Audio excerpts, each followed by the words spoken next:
all right, to give a presentation about training needs analysis. So please welcome Encik Fauzan.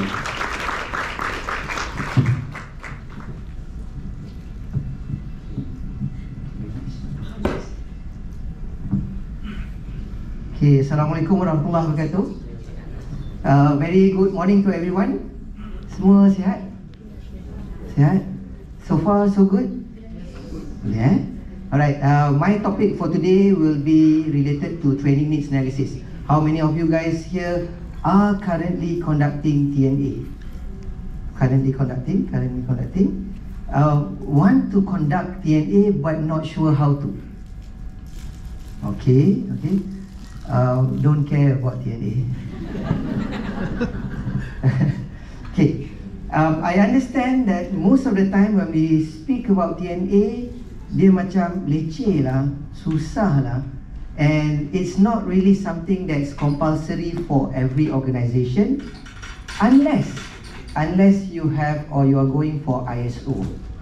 If you're going for ISO, there's a clause where training is important, and as you know, in ISO, you need to justify or you need to basically give evidence, proof that your decision is based on something that has been done. Okay, so technically you will need to do TNA. But again, what is TNA? Cerita TNA ni panjang, cerita TNA ni besar. But I'll try my level best within the next half an hour or so, yeah, okay, to talk about how TNA can be made easy for all of us. Okay, I'm going to start off by focusing on our objective for this session. It's very simple, very straightforward. I just want us to have understanding in terms of a few key awareness in regards to TNA. Kita nak tahu kenapa TNA ni penting, apa yang patut kita buat, dan what are some of the misconceptions about TNA. Ramai orang bila dengar TNA dia rasa macam wah, very complicated. It's actually very simple. In fact, we can do it very quickly, and with the aid of AI nowadays, you can get it done very fast. Okay, but I won't go into the details of that for today lah. Right, now I'm gonna give you guys 30 seconds, and I need help to time me on this. 30 seconds. And I need you to talk to the person next to you. It can be your left or can be your right. Okay, I want you to ask your neighbor specifically, what is it that you would like to learn today? And make sure you also share your answer. What would you like to learn to your neighbor? Tanya dia apa dia nak belajar. Lepas tu kita perkenalkan diri. Kita pula cerita apa yang kita nak belajar hari ini. Boleh? Nanti saya akan tanya, saya akan pick some of you to answer what was the item that the other person wanted to learn. Boleh 30 seconds starts from now.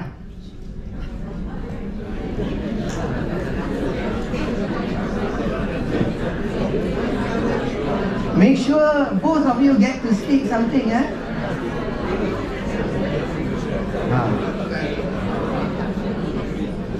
What would you like to learn?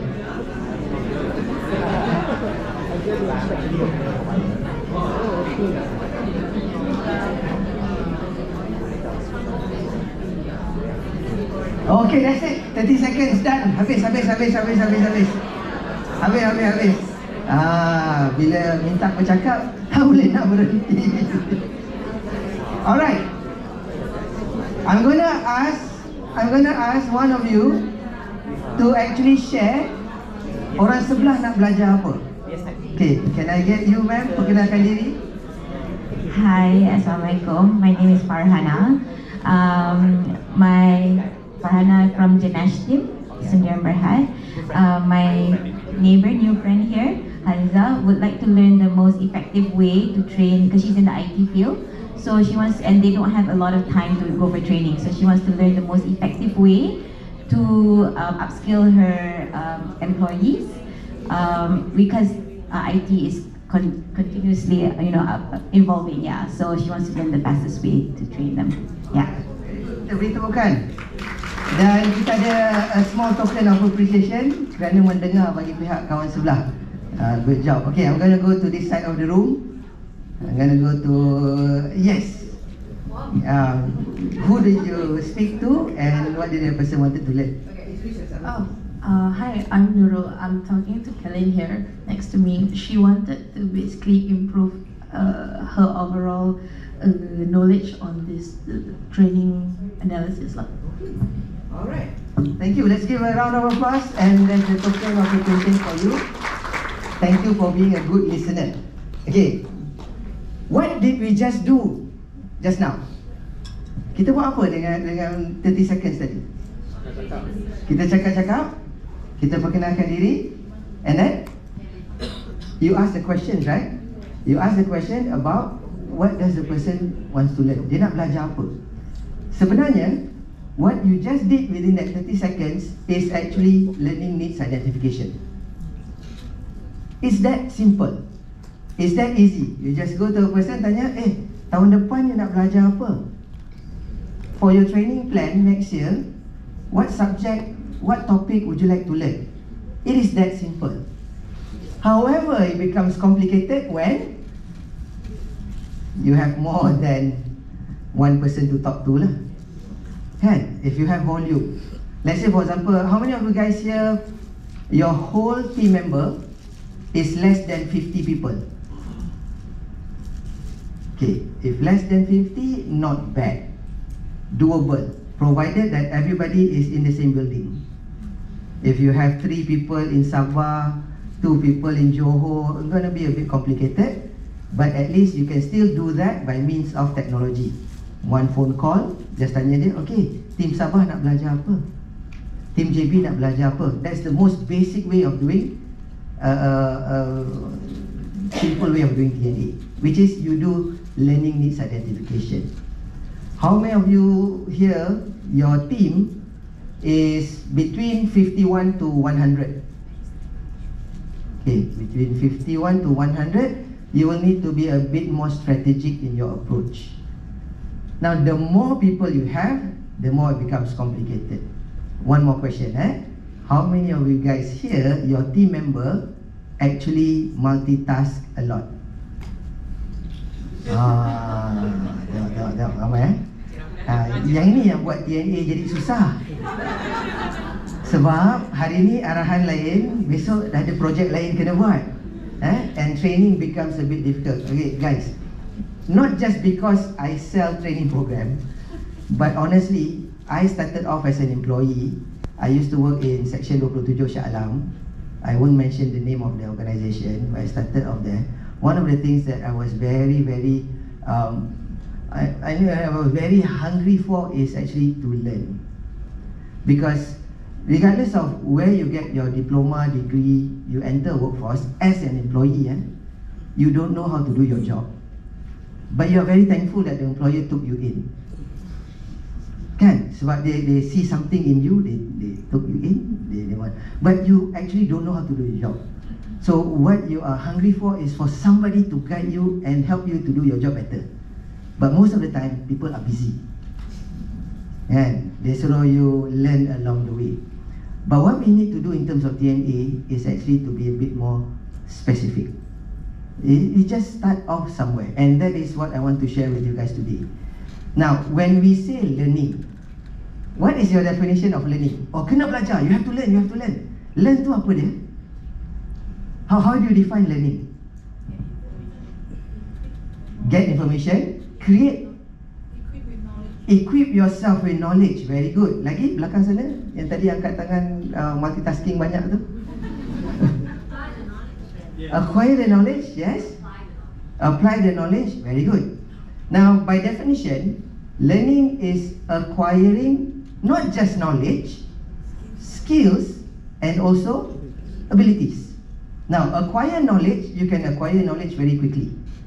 Within 10 minutes, within 3 minutes, 30-second TikTok video, you can acquire knowledge. Senang. Acquire skill, what needs to happen? What is that, man? I saw your hand going like that. Oh. Action. You have to do it. You have to have the opportunity to apply. Very important, The word is not apply. The important word is opportunity. If you learn from TikTok, let's say you watch Khairul Amin video 30 seconds, you learn a new recipe. If you don't have the opportunity to apply, very unlikely you get to develop that skill. Okay? Skills over time becomes autopilot. You become able to do something. Okay? And the funny thing about the definition here is, learning by definition is acquire. Tapi a lot of Malaysians, I'm also guilty, I'm also Malaysian, kita tak pakai perkataan acquire, kita pakai perkataan receive. Kan? When we say learn, we want to receive knowledge. Receive is very passive. So that's why tadi when you guys were talking about all the HID punya ni kan, semua baik aja, receive aja. Tanya ada soalan tak? Tak ada soalan. Because why? Kita tak biasa dengan acquire. If you want to acquire knowledge, what happens? Very good. So if you want to know what your employer needs, you have to ask questions. Okay? Now, learning can happen in various forms. Learning can happen in terms of reflective. You run a project. After the project, you look back, you debrief, and then you say, okay, what did we learn from this project? Success or failure, doesn't matter. You reflect. That's one type of learning. You can also learn in a team. It doesn't have to be on your own. You can learn together. Like today, we are all learning together. You can also learn at the workplace. Kan? Doesn't have to be in the university. Doesn't have to be in a training classroom. You can learn while you work on the job training. Or, like just now, they showed e-latte. You can learn online. Now, all of this can be considered as informal learning. Okay? Now, how do you make the learning formal? How do you make it formal? Any thoughts? So, learning can be very spontaneous, right? But how do you make it formal? What constitutes a formal learning? Yes, ma'am. Document, yes. You were saying this now? Yeah? Certification, okay, that's one type of formal learning. Now, by definition, to make it formal learning, this is what needs to happen. The learning must have a specific outcome that you aim for. The learning must have a structured curriculum. Tak boleh suka-suka je. So that's why TikTok is not formal learning. Because you scroll, oh, this video nice lah, this video nice lah. No structure. Okay, and then it has to have instructional design.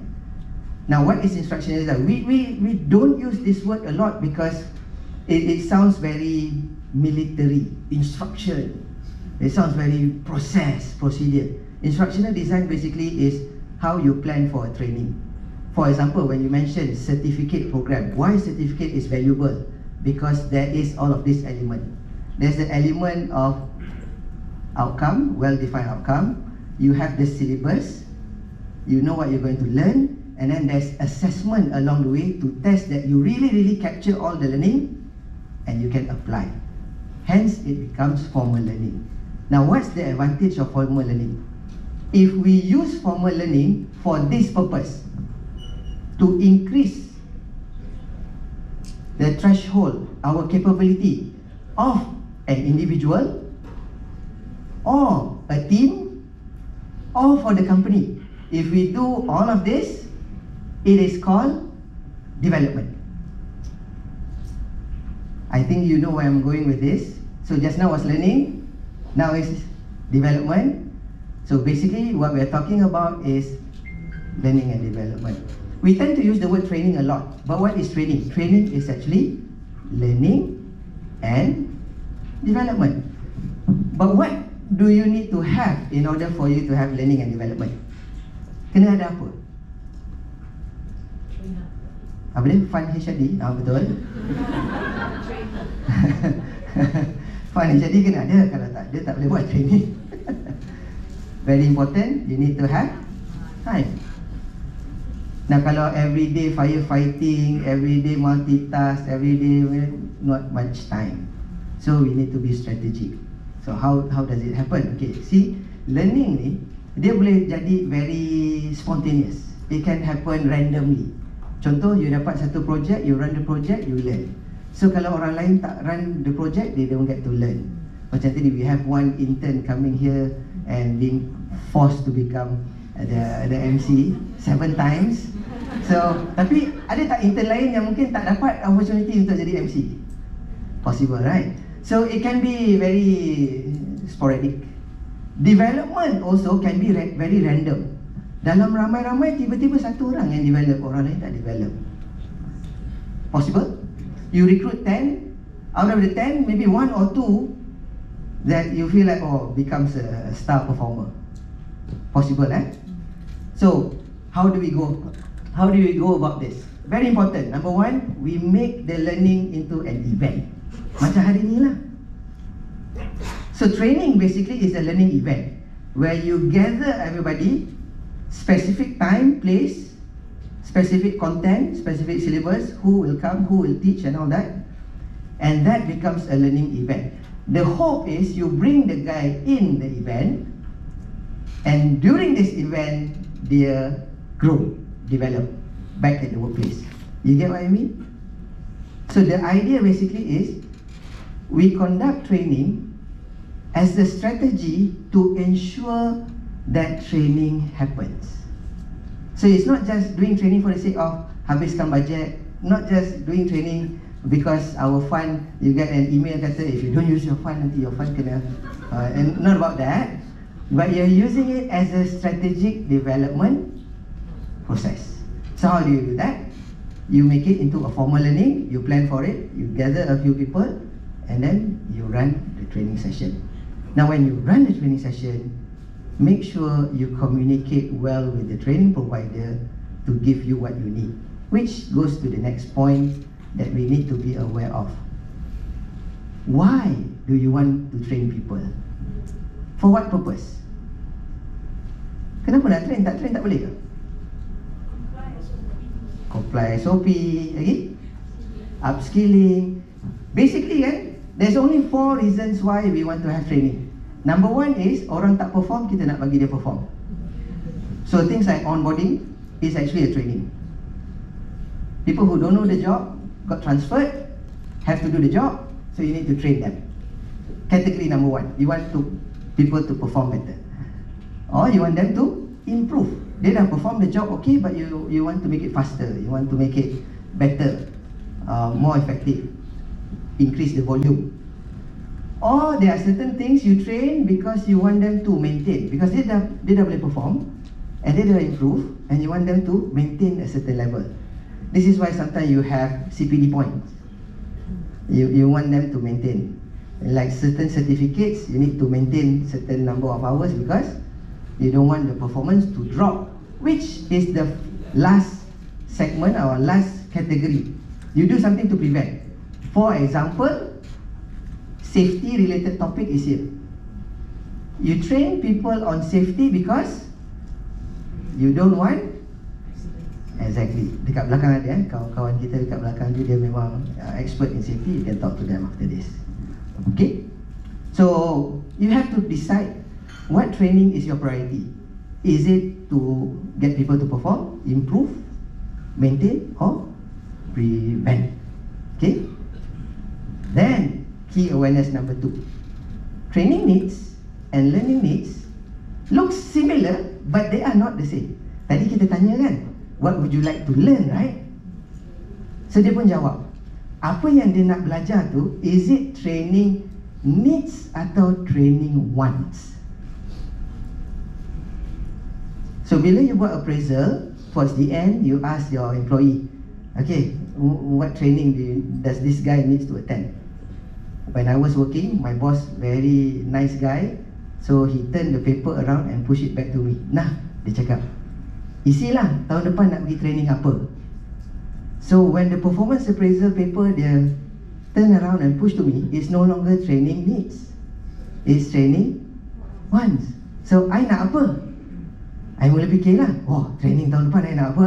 I nak pergi team building, I nak belajar benda yang I nak, which may not be something that I need for my job. So be mindful, double check you punya HOD, you punya supervisor ni kan, bila dia buat performance appraisal, do they do that? Because if they do that, your data is not accurate. Because the goal is to analyze. Analysis is when we do a little bit of study.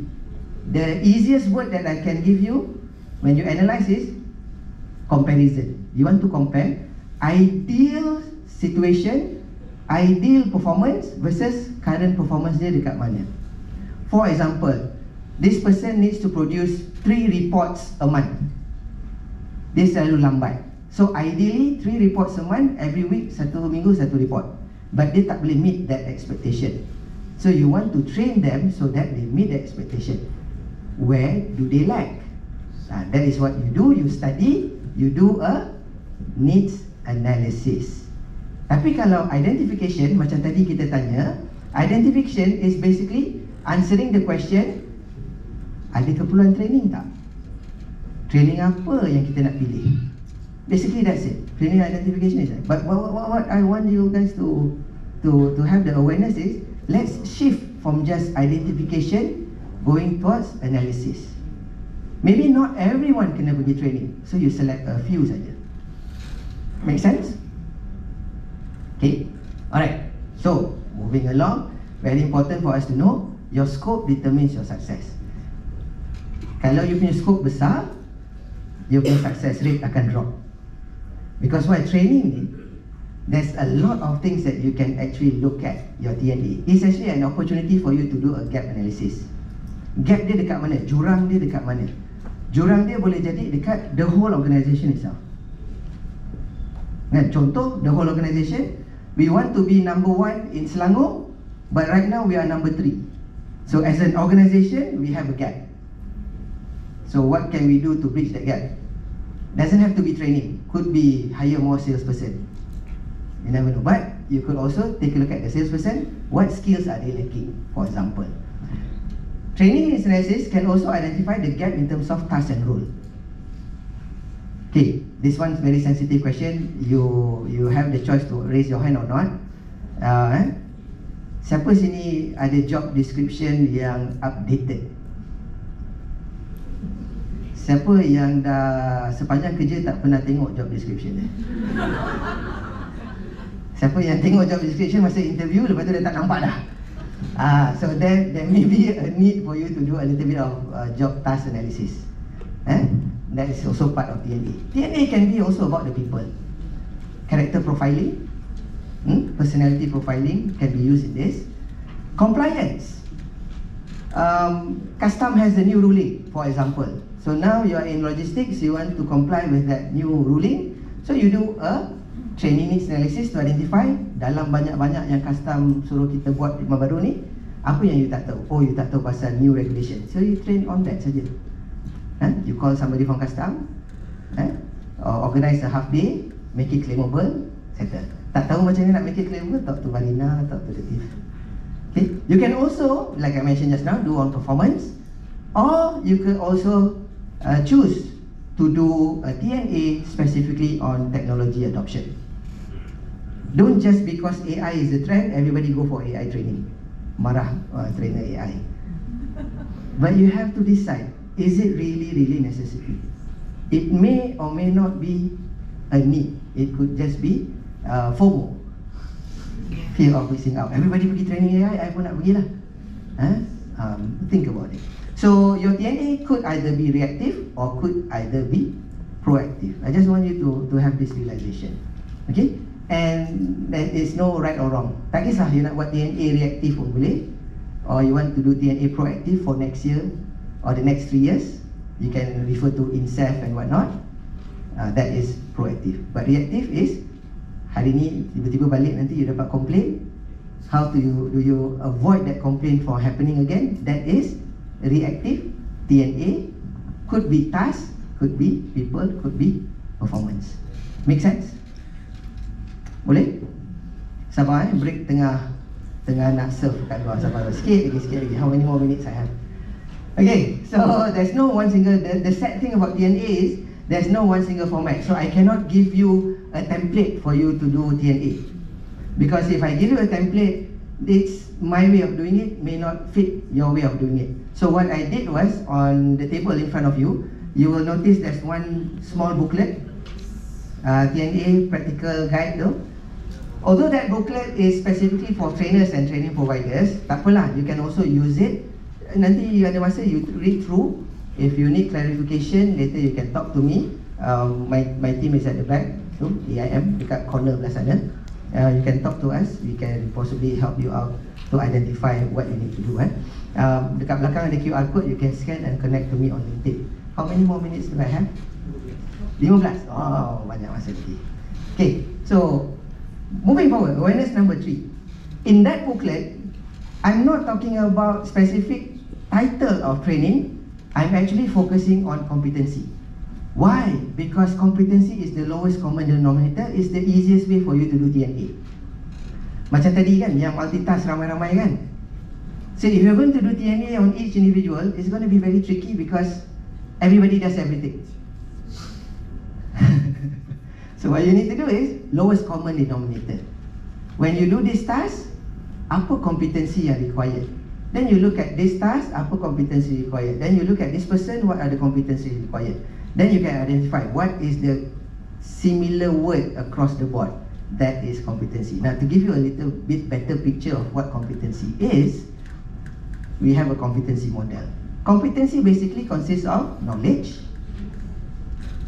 Can be general knowledge. For example, information about your company. That is general knowledge. Or it could be specific knowledge, product specific knowledge. Okay?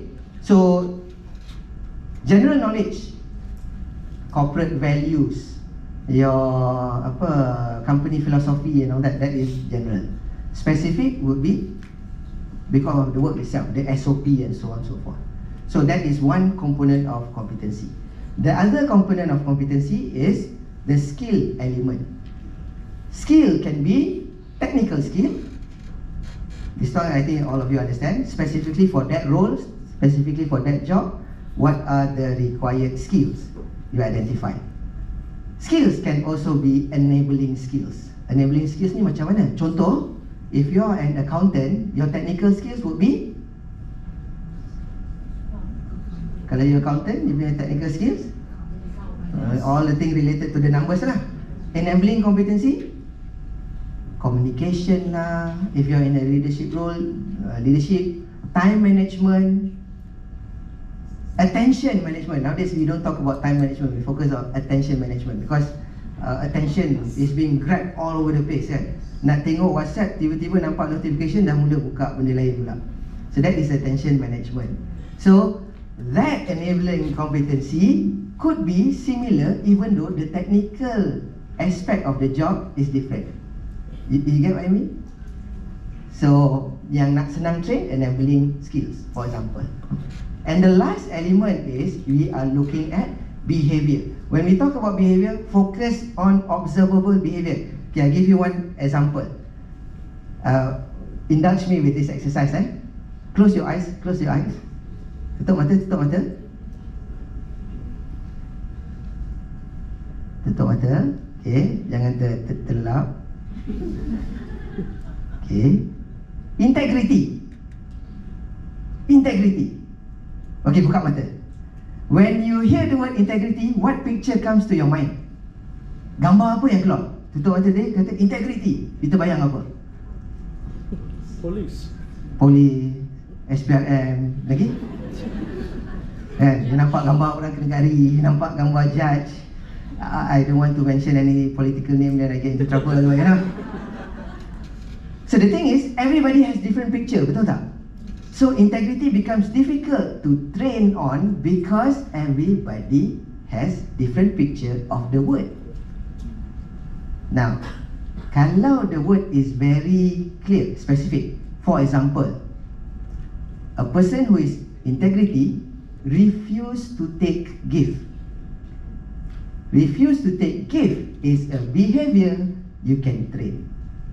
Because apa? You tell them how to say no. You tell them how to reject the gift politely, how to educate the client so not to give you gifts. Kan? It's easy to train on behavior. difficult to train on a word that everybody has different picture. Make sense? Now yang tengah-tengah ni is not part of competency. Tolong jangan cakap, oh my staff kurang kasih sayang. No, that one tak boleh train. Dia punya heartbroken ke, dia punya past traumatic experience, all of that is not training. That one pergi counselling. Counselling boleh claim lah. Nanti tulis surat tanya Cik Ramdan, counselling boleh claim, tak boleh. Okay, so the idea is how to get a person from one level of ability to the next level of ability. Apa beza gambar tu? Jacket. So competency is like the jacket. You put on the guy. Dia tak ada knowledge, you pakaikan dia knowledge. Dia tak ada skill, you bagi dia skill, pakaikan skill. Behavior, you tunjukkan how to showcase the behavior. Very straightforward. And in order for all of you to do this, key awareness number 4, make sure every training is related to a measurable parameter. Contoh, measurable parameter. Kalau main bola, macam mana menang?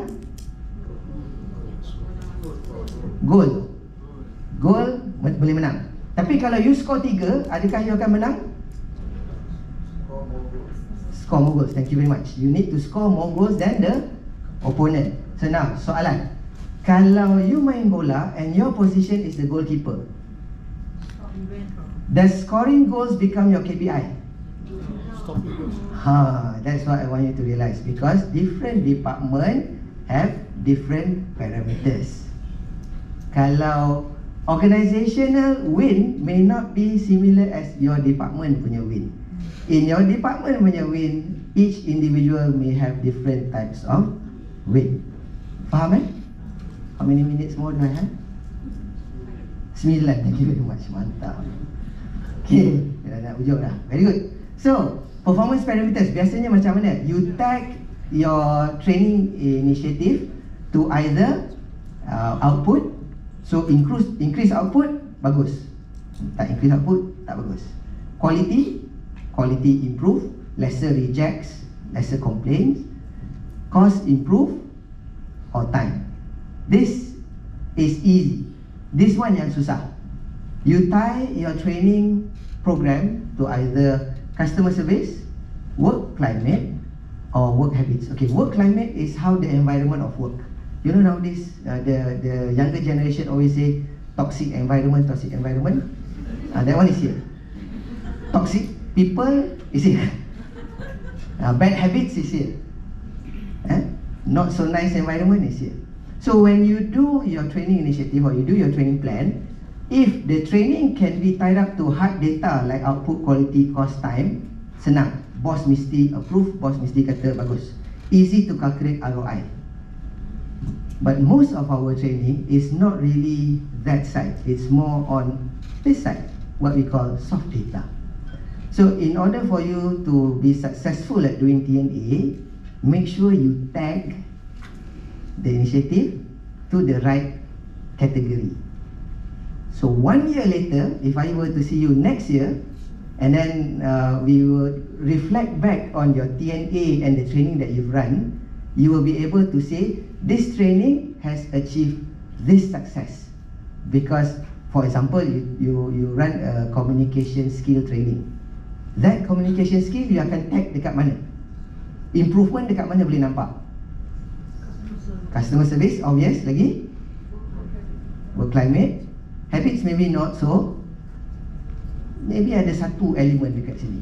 So once you tag that program communication to all of this category, at the end of the year, kalau ada improvement, for example, customer complaint drop, or people are much more happy at work, then you can justify and say, my investment on that communication skill program was good. Even though you tak boleh nak kira to the ROI, because something susah nak kira sampai ROI, but at least you can justify last year punya training successful. Dan bos pun kata, oh bagus, you all buat kerja. Mana you belajar ni? Daripada Encik Fauzan. So the last one I want to share with you, this is very crucial. When you run a training program, it's like you purchase something online. Let's say for example, you give yourself a gift lah. You purchase something online. When you purchase and you pay, right? Is that the end of the transaction? Are you satisfied after you pay? You still don't get the item, right? So the item needs to be delivered to you, betul? Okay. So how important is the delivery part of that transaction? Very important kan? Sebab kalau tak, barang tak sampai, you tak dapat kan? So like that guys, we need to have a transfer strategy. The program can be designed very nice. Have all of the learning activities dalam program. Tanya, best tak training? Bagus. Belajar banyak. Activity banyak. Very good. But if that activity does not reflect properly, pun tak boleh. Yes, they learn all of that. Siap buat assessment. You get assessed and then, okay, done. Does that mean that it will take place in the workplace? No, right? So what needs to happen at the workplace? We need to have a strategy. When you do that training, for example, the communication skill training, you must look out for what opportunity would you get ready so that the person who went for the training can come back and apply. Sebab kalau dia tak dapat apply, the learning is like the box never delivered. Ni macam you order kat Shopee, bila dia nak hantar ni, tak sampai-sampai. Because what you want is the product, the training to be delivered back to your workplace. You kena check, yang pergi ni ada komitmen tak? Komitmen can be very verbal. Sebelum dia pergi kan kena dia nak pergi training. So you tanya dia, okay, you pergi training ni, nanti balik you nak buat apa? Not necessarily you have to bond the person lah kan, but at least you ask for commitment. Okay, balik nanti, how are you going to improve? You ask them before they go for the training. So at least when you come back, when they come back after the training, you get to have a good conversation and you get to justify that the training works. And the last one is you need to prepare support. Dan lepas training balik tak ada support. Support doesn't mean you dapat increment ke apa. No, support means you listen. Oh, you went for this training, you got new ideas. Okay, how can I support this new idea? Then the learning transfer can happen. Okay, so hopefully 3 minit. Okay, so hopefully I've addressed some of the concerns in terms of TNA. Do you have any questions? Maybe I can take 1 or 2 questions before my time runs out. Any questions? Anything to clarify? Okay, boleh? All good? Okay, kalau segan tak apa, saya punya team ada kat belakang. Nanti masa break boleh. Yeah. Yes. Okay. Okay, for staff that has a lot of responsibility, multitasking and whatnot, what kind of training yang tak stresskan dia? No, team building. Could be the training itself is run at a place like this, very relaxed. The content should not be packed. You know, it's not just for fun or relaxation. Must have input. The input must be beneficial to the organisation. But the way the training is run by the training provider or the trainer must not stress them out. So you have to have that conversation. You tengok contoh, you tengok the outline 2 days training, modul sampai 18. Nanti balik dia stress. Saya tengok maybe reasonable 2 hari program, modul dalam 4, 5, 6, reasonable. And then you tengok, okay, you tengok trainer dia macam okay. Then because multitasking, okay, if you're talking about topic, attention management is something that you may look into. Attention management, time management and so on. Boleh? Anything? Ada? Yes, please. How would I conduct the post-training evaluation? Cerita dia panjang, cut very short. Similar to how you do the TNA. You have to gather data. You have to gather data, qualitative, quantitative. Let's talk about qualitative. You ask them about 4 to 6 weeks after the training, what did they apply? Pergi training aja, balik ya.